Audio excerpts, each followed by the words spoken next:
X আর হচ্ছে YouTube, এগুলো একটা ছিল নতুন চলে আসছে। আর ডিজিটাল যখন নতুন কোনো কিছু আসে তখন দেখবেন এটার উপরে আশেপাশে নিউ শব্দটা দেওয়া থাকে, তো এটা থেকে ইজিলি বুঝতে পারবেন যে এটা নতুন চলে আসবে। তো আমরা কী করবো, এখান থেকে ওয়েবসাইট দিব। এখন ওয়েবসাইট কানেক্ট করে দুটো হয়ে আসবে, একটা হচ্ছে ডোমেইন প্রোভাইড করে, আর একটা হচ্ছে ইউআরএল প্রিফিক্স ইউজ করে। তো আমরা ক্লিক করবো ইউআরএল প্রিফিক্স, এখানে যেটা আছে এখানে এসে কী করবো, আমাদের যে ওয়েবসাইট আছে সেইটার লিঙ্ক পর্যন্ত দিব, not WP admin, just .com or .something যেটা থাকে সেটা থেকে কপি করবো, এরপরে সার্চ কনসোলে আসবো, এটা কী করবো এখানে এসে পেস্ট করবো and then continue.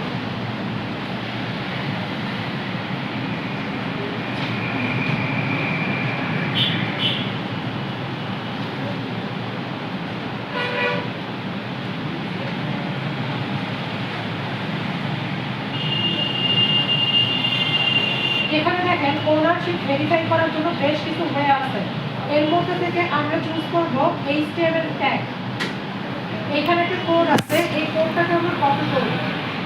Code is copy to clipboard and then এটাকে আমরা কি করতে হবে, ভেরিফাই করতে হবে। কিভাবে, এটা আমাদের ওয়েবসাইটের ড্যাশবোর্ডে আসতে হবে, আসার পর হেডার ট্যাগে এটাকে বসাতে হবে। যদি না বুঝেন সিম্পলি এইখান থেকে দুটো স্টেপ দেওয়া আছে, ফলো দিস স্টেপ। ক্লিক করতে বলতেছে copy the header tag below and paste it into your site's home page. It should go in the head section before the first body section. So আমাদের কি করতে হবে, এটা header সেকশনে paste করতে হবে and then we go to WordPress dashboard.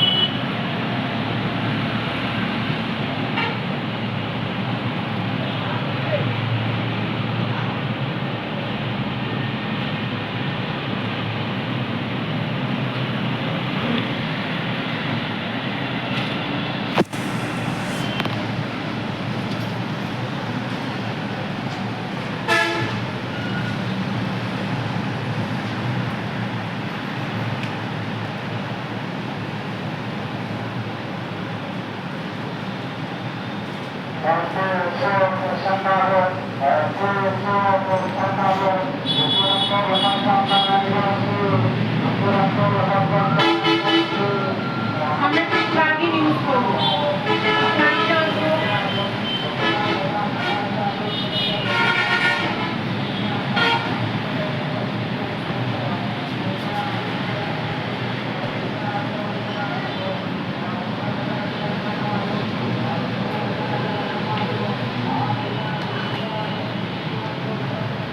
এখানে আমরা দিব হচ্ছে code snippet.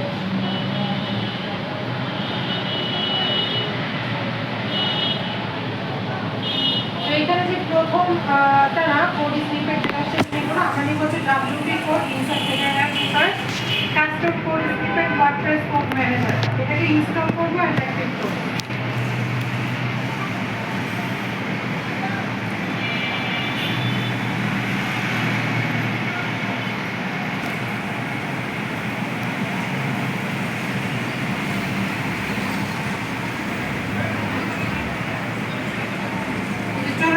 WP code line, এটার থেকে দেখেন কোড স্নিপেট নামে একটা ফাংশন চলে আসছে।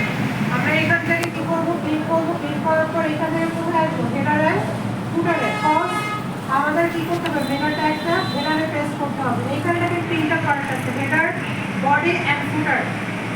তাহলে আমরা কি করব, এখানে জাস্ট কোডটাকে পেস্ট করে দিব, এটাকে সেভ করব, কাজ এতটুকুই। এখন আমরা কি করব, সার্চ কনসোলে চলে আসবো, এখান থেকে জাস্ট সিম্পলি ক্লিক ভেরিফাই।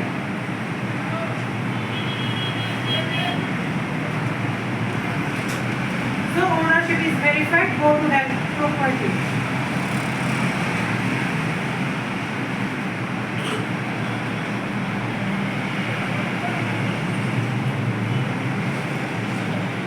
তো এটা হচ্ছে গুগল সার্চ কনসোলের ইন্টারফেস। সার্চ কনসোল সেটআপ করে ডিসপ্লে স্ক্রিনশট